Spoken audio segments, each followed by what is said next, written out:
In a thread on Twitter, Dave Rubin revealed that he recently went to Twitter's headquarters and got to talk with Elon Musk and see what was going on. The most shocking revelation is that Twitter actually has more hidden censorship codes. One of the big controversies happening over the past week is that people have realized they're getting way less engagement, and Elon apparently didn't know why this was happening. It could be related to the fact that there are still hidden shadow ban codes placed on people's accounts, causing the algorithm to knock them down. And Dave Rubin goes into great detail breaking down exactly what he saw. Now it could result in the system getting fixed and the narrative shifting rather dramatically. But the media right now is saying that Elon Musk's effort to control the narrative is failing. And that's what they feared, that Elon Musk was going to buy Twitter so he could control the space because he's now a right-wing troll. But you know what? As all of the media outlets report on the failings of Twitter, on the lawsuits against him for not paying rent, how ad revenue is all drying up, there's a bigger picture here. A historical collapse is upon us, my friends. Big tech itself is in mass layoffs. So while they come out and they say, Twitter is failing, nah. What they ignore is the greater context that basically every big tech company has just laid off massive portions of its workforce. Have you seen those videos? There's one viral video going around right now. It's like TikTok in the workplace. This is what it's like to work at Twitter. And the chick's walking around. She's like, here's my wine dispenser and my yoga mat. I'm going to go sit in the relaxation pod.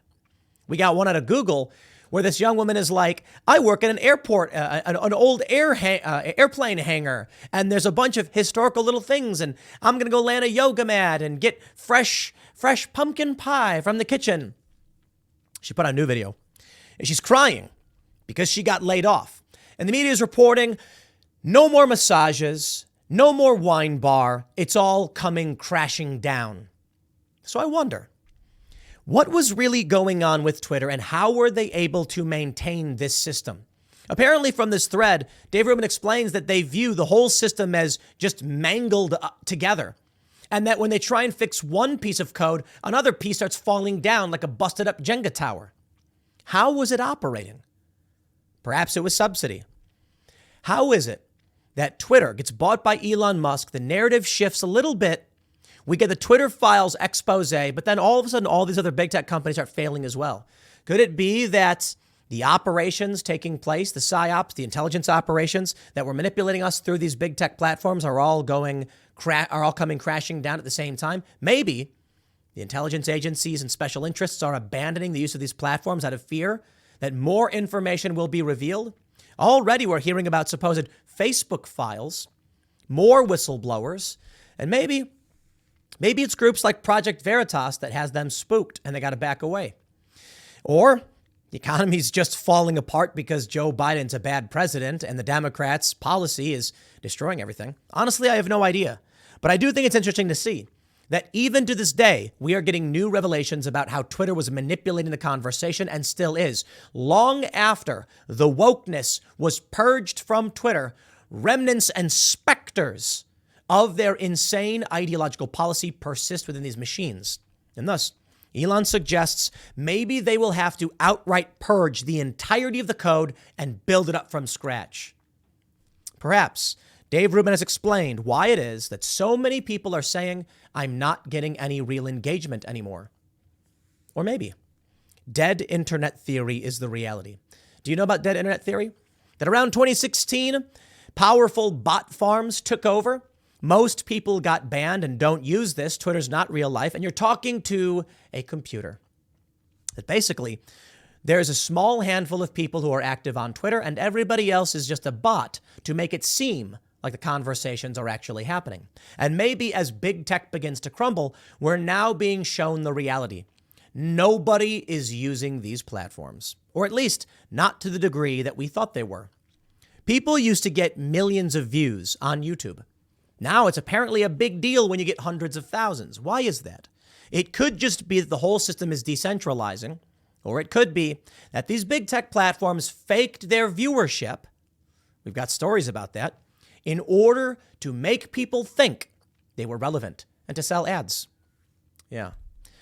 Well, but first, before we get into the entire the collapse of all of big tech, which is kind of fun to watch, let's take a look at what Dave Rubin is talking about with his Twitter thread and what Elon Musk has revealed to him. Before we get started, head over to timcast.com, become a member to support our work. As a member, you'll get access to exclusive members-only segments of the Timcast IRL podcast Monday through Thursday at 11 p.m., and you'll be supporting our cultural endeavors directly, like the cafe that we're building, the physical locations, among other things like music, video games, etc. We do have a lot of stuff that is currently being worked on. A card game, by the way. We're working pretty hard. We'll see if we can, we'll see how far we can go. But with your support, I'm pretty sure we will go very, very far. So don't forget to smash that like button, subscribe to this channel, share the show with your friends. If every single person who watched this video shared this video, we'd be bigger than the corporate press overnight. Let's read this thread from Dave Rubin. Dave says, spent last 2 days at Twitter in San Francisco talking to engineers, product managers, and yes, Elon Musk.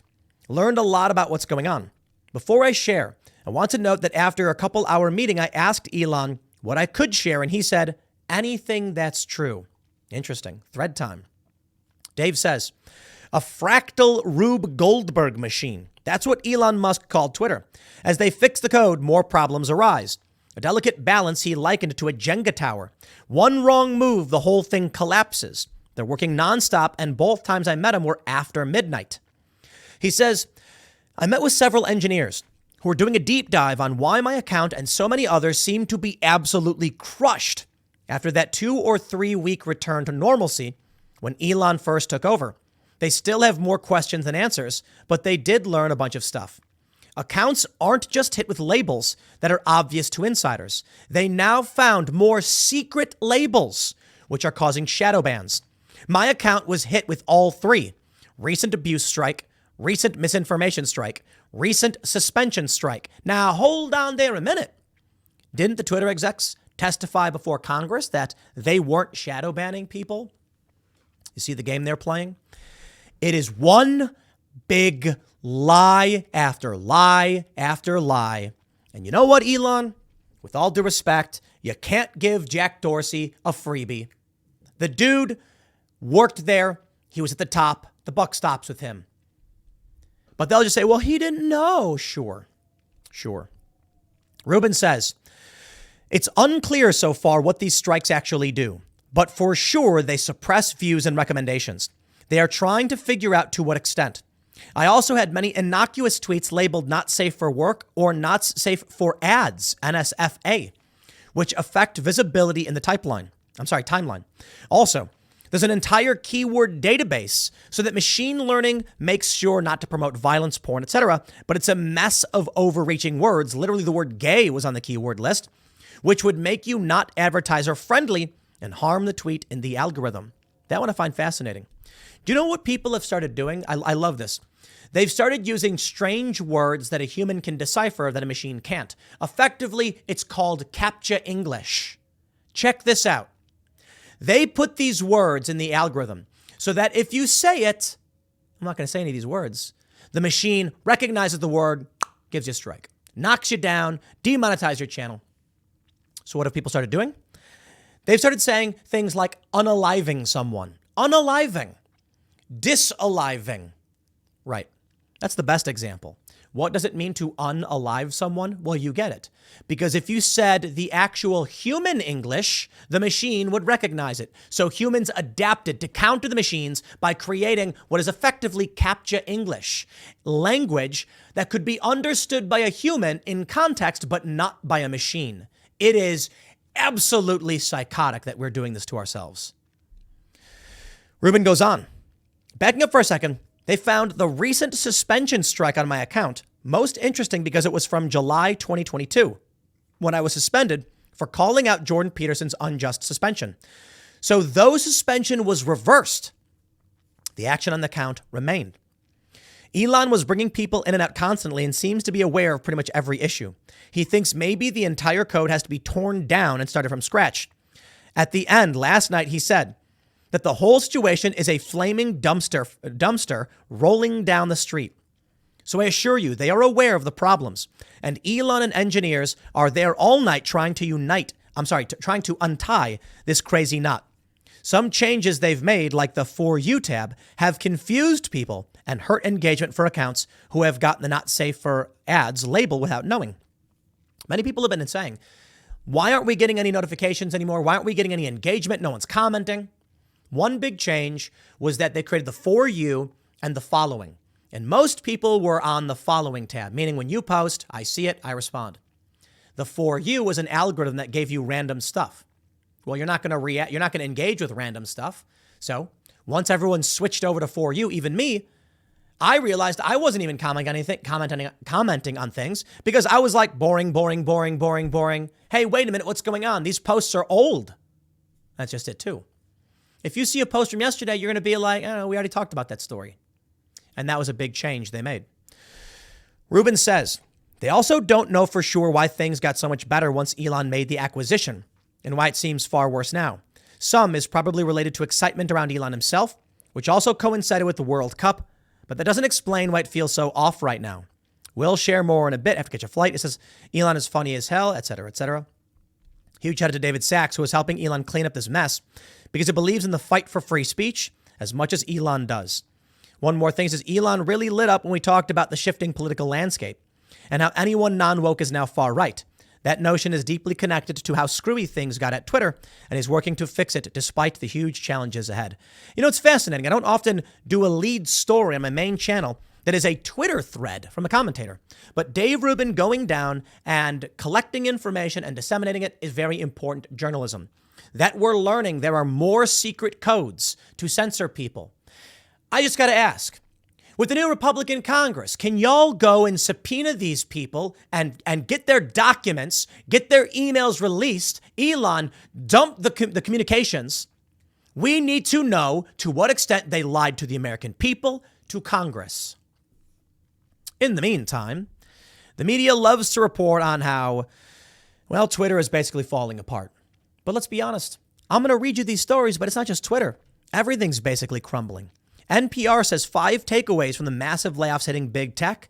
The cuts are historic for the tech industry. So here's a story from the Wall Street Journal. Elon Musk explores raising up to $3 billion to help pay off Twitter debt. Billionaire has held talks with investors about selling new Twitter shares. This one's interesting. Elon Musk's team has held talks with investors about raising up to $3 billion to repay some of the $13 billion in debt tacked onto Twitter Inc. As part of his buyout of the company, people familiar with the matter said. In December, Mr. Musk representatives discussed selling up to $3 billion in new Twitter shares. Mr. Musk's team has said, the people familiar with the finances of the company, that an equity raise, if successful, could be used to pay down an unsecured portion of the debt that carries the highest interest rate within the $13 billion Twitter loan package, people familiar with the matter said. Paying off the debt would provide welcome financial relief to Twitter, which has struggled to keep advertisers on the platform. In November, Mr. Musk said Twitter had suffered a massive drop in revenue and was losing over $4 million a day. He also said that month that bankruptcy was a possibility for the company, although Mr. Musk later shared more upbeat prospects for the company, saying he expects Twitter to be roughly cash flow break even in 2023, as he has slashed some 6,000 jobs. The state of the fundraising talks couldn't be learned.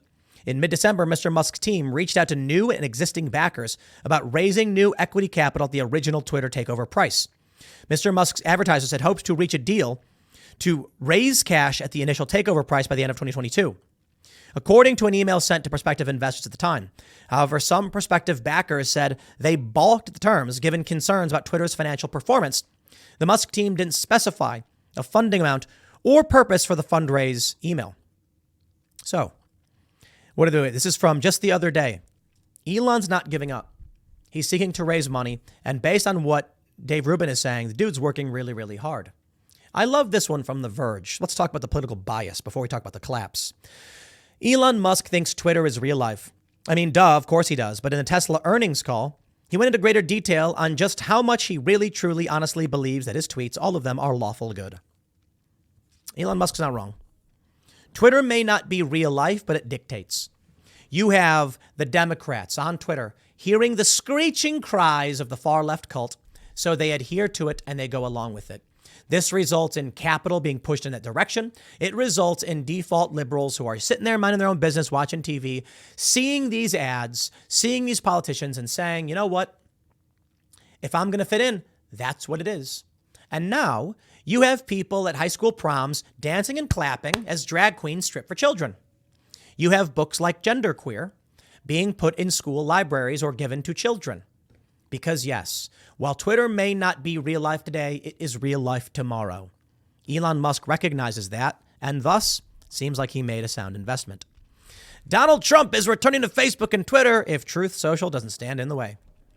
There is one potential solution to Elon Musk's financial woes, and everybody knows it. It's the orange man. Twitter was dying. Then Donald Trump decided to run for president, and he started tweeting up a storm. All of a sudden, Twitter was the place you had to be. If Donald Trump returns to Twitter, I think the money is going to start flowing in pretty heavily. But we'll see. Trump says he won't do it. In the meantime, Twitter headquarters landlord sues Elon Musk's company, alleging unpaid rent. Dispute adds to recent legal battles between the social media company and vendors. The landlord, SRI9 Market Square LLC, alleged in a lawsuit that Twitter failed to make a roughly $3.4 million rent payment for December and a similarly sized payment for January. In the complaint filed Friday in San Francisco Superior Court, the landlord said it drew on Twitter's letter of credit to try to cover the missed payments, but that the company still owes $3.16 million. The landlord is seeking payment for unpaid rent and other damages, according to the legal filing. The lawsuit was previously reported by the San Francisco Business Times. Now, could this mean that Twitter is collapsing? It could. It really, really could. Take a look at this one. Twitter faces lawsuits over unpaid rent for US, HQ, and UK office. And apparently other foreign offices as well aren't paying rent. Elon's not covering the cost of the bills. And of course, what we heard from the left and from the corporate press that hates Elon Musk is, oh, he's failing, he's screwed up, he overpaid. Nah, I think the reality is big tech as a whole may come crashing down. I don't know what that means. The World Economic Forum has long been talking about a cyber 9/11 type incident. Maybe this retraction of investment signals something bad is to come. NPR reports 5 takeaways from the massive layoffs hitting big tech right now. They say explosive growth has been the norm in the tech sector for the past decade. When the COVID-19 pandemic ravaged the world and moved more of daily life online, tech hiring blazed across Silicon Valley even more. Some major tech companies like Amazon and Facebook parent company Meta doubled the number of people they employed to stay apace with the new demand. But now, the exuberance is fading.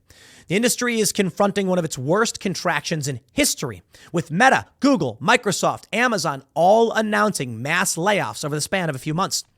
According to tech job tracker Layoffs.fyi, there have been more than 200,000 tech jobs lost since the start of last year. That is a massive number. While the extent of the pain remains to be seen, here are some key takeaways. They say Silicon Valley has endured major downturns before, like the dot-com bust of the early 2000s or the economic fallout of the Great Recession. But tech has historically been a resilient industry, riding out most economic challenges thanks to its size and ubiquity. It's been about a decade of extraordinary scaling up across the industry, said Margaret O'Mara, a Silicon Valley historian at the University of Washington.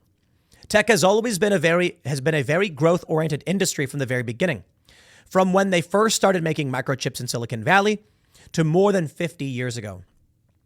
While big tech's layoffs are small on a percentage basis, they are still historic. Facebook company Meta, Amazon, Microsoft, and Google together have eliminated at least 51,000 jobs in recent weeks. Analysts have been saying that Silicon Valley's growth couldn't go on forever. But still, the extent of the cuts are surprising many now, said Carolina Milanesi, a consumer tech analyst for the research firm Creative Strategies. The cuts followed a period of rapid growth. While Amazon and Meta doubled their headcount during the pandemic, other big tech companies scaled up less aggressively. Microsoft and Google increased their number of workers by more than 50% during industry-wide hiring spree. Now, it could be, simply put, that the layoffs are just due to overhiring when demand was high, demand is low, and now they got to cut corners. But I don't think it's that simple. I think seeing these layoffs in such large numbers does not explain what's really going on. Now, look, my stocks, I bought some Tesla stock. I've got some Rumble stock. I got a bunch of stuff across the board. And I have some graphene stock. They've all done fairly poorly until recently they started improving. I don't quite understand why that may be the case. I'm not a financial expert or an economist, but I'm sure there's some kind of explanation. I don't know. Maybe the layoff signal, there's going to be more profit. Hard for me to say. I can speak for Tesla. The negative press about Elon Musk, I believe, really hurt Tesla's stock price. And then it dropped from like 380 down to 120 or something like that. And I'm like, that's a buy. Now it's at like 160, and I'm glad that I did. But we'll see. They say big tech isn't in trouble. Okay, fine. Take Microsoft, for example. It attempted to purchase Activision Blizzard last year for $69 billion in cash. Yikes, that's a lot of money. It reaped massive profits in its most recent quarter, more than $16 billion. Meta said its profits plummeted, but it still amounted to $4.4 billion. And Amazon pointed to a decline in profit in its most recent quarter, yet nonetheless that meant it brought in $3 billion. I think these companies will survive. The question is, what does the damage mean? Well, I can tell you, those videos y'all love to mock, we may be losing them. Sorry to say, ladies and gentlemen, but the Daily Mail reports TikTok lays bare the devastation of the tech wreck. Google's staff, who earned viral fame by showing off their lavish offices online, posts clip of themselves sobbing after being suddenly fired as company lays off 12,000 people. TikToker Nicole Tsai shared glimpse behind the scenes at Google's LA office. You know what, man? These companies shouldn't exist. They shouldn't exist in this capacity. That's just reality. The idea that people walk in to these exorbitant, ridiculously expensive buildings, go to their wine bar, enjoy some couscous and caviar, and then go play with Legos on the floor just shows money is being spent on nothing. It's kind of crazy how powerful these companies are. So what are they doing with all the money? Man, I got no idea. I looked at the small businesses, the local businesses, the car washes, the mechanics, the carpenters, the welders, and they make ends meet. And then I looked to the Googles where they're like, we got so much money, we installed a wine bar. And I'm just like, wow. Now, to be fair, Timcast is kind of like that. We were talking about doing a joke where we have one of the employees, a gag for Cast Castle, where they film their day in the life, and it's like they're playing with Legos on the ground, they're playing pool, ordering pizzas and things like that. And yeah, it's the joke. Things are pretty nice here. We got a coffee maker, you got tons of meat and cheeses to choose from, but everybody does their job, and it's interesting. The difference, I would say, between what we do and what big tech does is that that excess money, sure, it makes work here more comfortable, but most of it goes into cultural endeavors, trying to make the world a better place and challenge the psychotic cult behavior that is burning everything to the ground. To challenge cultures like this, with this hokey, crank the lights in the big hangar and go have candy on the counter and go to your wine bar and blah, blah, blah. I know I keep saying wine bar. Yeah, we want to counter that. We want people to live more conservatively. And I don't mean politically conservatively, though you may. No, I just mean like stop dumping your money on stupid garbage. Stop giving these entitled millennials this ridiculous life. I mean, it's just so insane to live this way. And then, of course, when it finally comes crashing down, they're crying, I lost my job. I used to go in and do no work at all. Okay. How long could this system sustain itself? When you have a guy who's a carpenter and he goes out and he gets calluses on his hands and he's working all day, wiping the sweat off his brow, and he's taking home $80K. Maybe more, maybe less. I'm sure some of these contractors are doing six figures if they're at a higher level. How many of these laborers, they come in, contractors, and they say, we need you to frame a building out. And they're like, okay. And they're getting paid $20-$30 an hour. It's not the worst thing in the world. It's not working at McDonald's for a minimum wage, which may be fine for someone who's younger. But they're certainly not getting paid these wages for doing nothing. Man, I got to tell you, I said it before, I said it about Vice. If the average American saw what life was like for these big tech employees and for these New York media employees, there'd be a revolution overnight. Overnight! People who don't show up for work, they get paid anyway. Yeah, man. It's kind of insane, the different worlds that we live in. Look, I'll even say it here. We have issues where like we'll have an employee not show up. And it's like, oh, well, I'll work from home. And it's like, The challenge is we want to be accommodating. You can work from home physically, but we don't like it that people just abruptly don't show up and we don't know what's going on because we're trying to invest in building something powerful. These companies, they're substantially worse. Like we try to keep a lid on things and keep things under control. I remember one time when I was at Vice, I had just gotten back from like Turkey or something or Brazil, landed at like midnight, get home by 2 a.m., pass out. I get a phone call at like 9:30 and they're like, where you at, buddy? And I'm like, I'm at home in bed. Why aren't you at work? And I was like, is this a joke? Like, no, I was pissed. I was like, are you joking? And they're like, no, you're supposed to be here at 9. And I was like, my plane landed around midnight from Turkey. My eyes can barely stay open. I got home at 2 a.m. I'm going to bed. And they went, oh, okay. All right. Yeah. I'm like, why are you making this phone call yelling at me, of all people, who just got off a plane? Well, I'll tell you what happened. Nobody showed up. Hilarious. Nobody showed up to the office because they have this lax policy of like, well, if you don't show up, no one says anything.